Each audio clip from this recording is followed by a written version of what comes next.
नमस्कार मित्रांनो.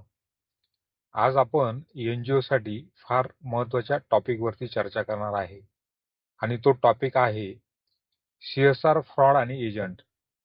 मित्रांनो, सी-एस-आर क्षेत्रात फार फसवणूक वाढलेली आहे आणि माझा जो काही अनुभव आहे, अनेक एन-जी-ओ त्याला बळी पडत आहे. तर नेमकं सी-एस-आर आणि सी-एस-आरचे जे काही एजंट आहे, त्याबद्दल आपण आज चर्चा करणार आहोत. कारण सी-एस-आर क्षेत्रात फसवणूक वाढण्याचं कारण असं आहे, की मोठा निधी सी-एस-आर कंपन्या उपलब्ध करून देतात. त्यामुळे एन-जी-ओला दीर्घकालीन स्टॅबिलिटी येते आणि प्रतिष्ठा पण प्राप्त होते. परंतु सी-एस-आर बाबतीत अनेक फ्रॉड सुद्धा झालेले आहे. अनेक सी-एस-आर कन्सल्टंट स्वतःला म्हणवतात आणि एन-जी-ओ कडनं ॲडव्हान्स पैसे घेतात आणि परत गायब होऊन जातात. त्यांचे फोन पण लागत नाही. अशा बऱ्याच तक्रारी मी एन-जी-ओ क्षेत्रात काम करत आहे म्हणून माझ्याकडे येत असतात.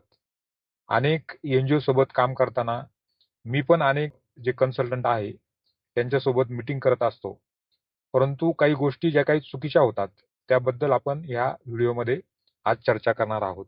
मित्रांनो, हे जे सी-एस-आर एजंट आहे ते स्वतःला CSR consultant, corporate liaisoning officer, नंतर सी-एस-आर फॅसिलिटेटर, नंतर फाउंडेशन पार्टनर असं स्वतःला वेगवेगळ्या नावांनी सांगत असतात. परंतु ते असं पण सांगतात, की माझे डायरेक्ट कंपनीमध्ये कॉन्टॅक्ट आहे. सी-एस-आर कमिटी माझ्या ओळखीची आहे. मला ॲडव्हान्स द्या, तुम्हाला सी-एस-आर नक्की मिळवून देतो. आणि मित्रांनो, इथंच थोडा धोका तयार होतो. मी दोष सी-एस-आर कन्सल्टंटला नाही देणार, एन-जी-ओला देईल. कारण एन-जी-ओचे जे लोक आहे, जे फाउंडर आहे, ट्रस्टी आहे, त्यांना सी-एस-आर नक्की कसा मिळतो हे माहीत नाही आणि 50 कोटी, 100 कोटी तुम्हाला आणून देतो. ह्या मोठ्या-मोठ्या रकमा ऐकून आपल्या तोंडाला पाणी सुटतं आणि इथेच खरं फ्रॉडचं चक्र सुरू होतं. जे लोक तुम्हाला म्हणत असतील, की सी-एस-आर मी ॲश्युअर्ड आणून देतो, सी-एस-आर गॅरंटीड आणून देतो. तर असं जेव्हा कोणी सांगत असेल, तर थोडंसं त्याला रेड फ्लॅग आमच्या भाषेमध्ये आहे. आम्ही त्याला रेड फ्लॅग म्हणतो, की ॲश्युअर्ड आणून देतो, गॅरंटेड सी-एस-आर. तर असं ॲश्युअर्ड आणि गॅरंटेड सी-एस-आरमध्ये काहीही नसतं. सी-एस-आर फ्रॉड कसा चालतो हे जरा आपण समजून घेऊ. फसवणुकीचा जो पॅटर्न असतो, तो साधारणतः तुम्हाला WhatsAppवरती मेसेज येतो किंवा कॉल येतो.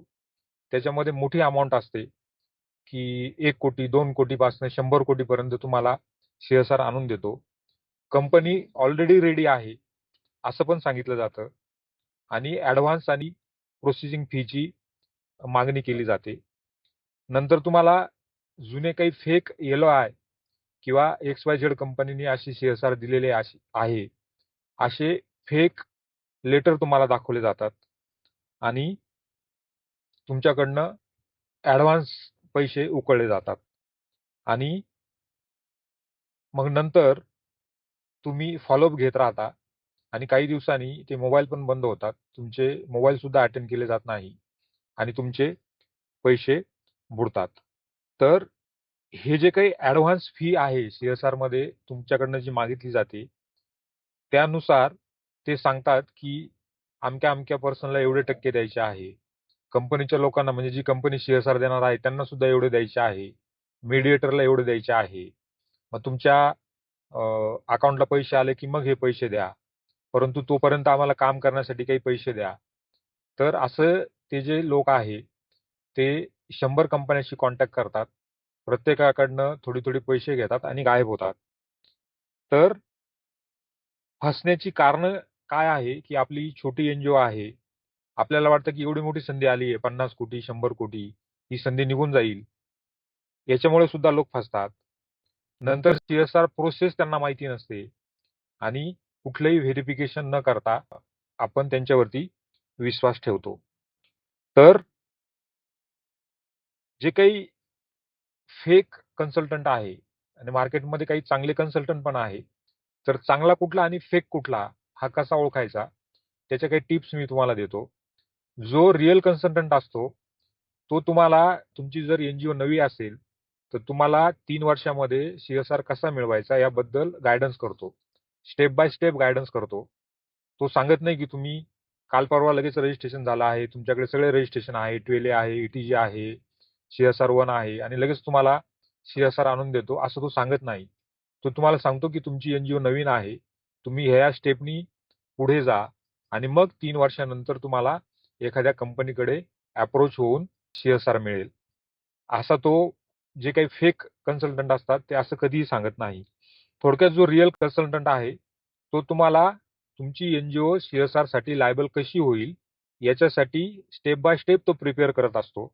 डॉक्युमेंटेशनची पूर्तता करून घेतो आणि तुम्हाला कुठल्या क्षेत्रामध्ये काम करायचं आहे असे 1-2 क्षेत्र आयडेंटिफाय करून त्याच्यामध्ये छोट्या गोष्टीपासनं स्टेप बाय स्टेप असं करत पुढे नेणं हा रिअल जो कन्सल्टंट आहे तो करतो. फेक कन्सल्टंट काय करतो हे मी तुम्हाला सांगितलंच आहे. तर कुठलंही CSR मिळवण्याच्या आधी तुम्हाला माहितीच आहे की कंपनीच्या प्रॉफिटच्या 2% हा CSR वरती त्यांना कायद्यानुसार खर्च करायचा असतो. पण जेव्हा एखादा कन्सल्टंट तुमच्याकडे येतो आणि सांगतो की माझ्याकडे 100 कोटी CSR आहे, तर 100 कोटी CSR ज्या कंपनीचा आहे त्याचा प्रॉफिट पण तेवढा पाहिजे. मग तुम्ही त्याला प्रतिप्रश्न करा की तुझ्याकडे 100 कोटी CSR आहे, तर ती कंपनी कोणती आहे की जिचा एवढा प्रॉफिट आहे? कंपनीच्या ऍक्टनुसार 2% CSR खर्च करावा लागतो आणि एखादा म्हणतोय की माझ्याकडे 100 कोटीचा CSR आहे, तर त्या कंपनीचा प्रॉफिट पण सुद्धा तेवढा पाहिजे ना. आणि तुम्ही असे प्रश्न विचारायला पाहिजे की ती कोणती कंपनी आहे जिचा एवढा मोठा प्रॉफिट आहे? त्या कंपनीची CSR पॉलिसी आहे का तुझ्याकडे? नंतर त्या कंपनीमध्ये जी काही CSR कमिटी काम करते, त्या CSR कमिटीमध्ये तुझी काही ओळख आहे का? आणि हे 3-4 प्रश्न जर तुम्ही विचारले, तर तो समजून जातो की हे जरा CSR मध्ये नॉलेजेबल लोक आहे. यांना आपण फसवू शकत नाही. आणि मित्रांनो, एखाद्या कंपनीचा जरी प्रॉफिट तेवढा असला आणि त्यांना 100 कोटी CSR द्यायचा असेल, तर 100च्या 100 कोटी ते एका ट्रस्टला देत नाही.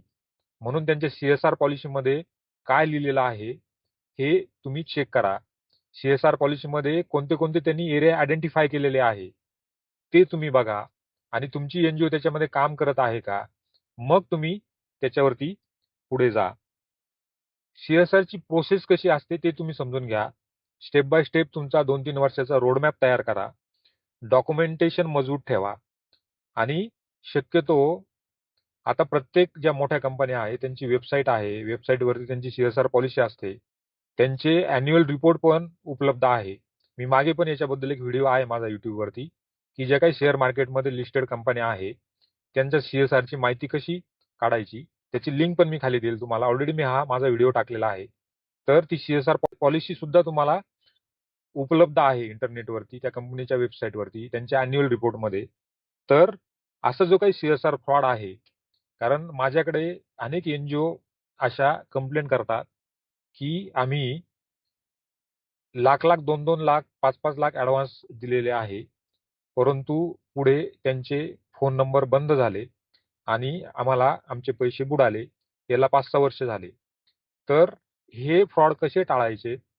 रिअल कन्सल्टंट आणि फेक कन्सल्टंट कसा ओळखायचा हे तुम्हाला मी ह्या चर्चेमध्ये सांगितलं.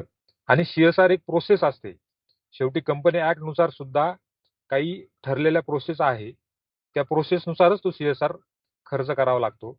CSR खर्च केल्यानंतर त्याला युटिलायझेशन सर्टिफिकेट द्यावं लागतं. इम्पॅक्ट असेसमेंट करावं लागतं त्या कंपनीला. एखाद्या एनजीओला जर तुम्ही 10 कोटी CSR दिला तर त्याचा इम्पॅक्ट काय झाला? तो इम्पॅक्ट असेसमेंट सुद्धा प्रोजेक्ट पूर्ण केल्यानंतर त्या कंपनीला करावा लागतो. आणि बरेच जे मोठे कॉर्पोरेट आहे, तुम्ही बघितलं रिलायन्स झालं, इन्फोसिस झालं, यांचे स्वतःचे ट्रस्ट आहे, टाटा झालं.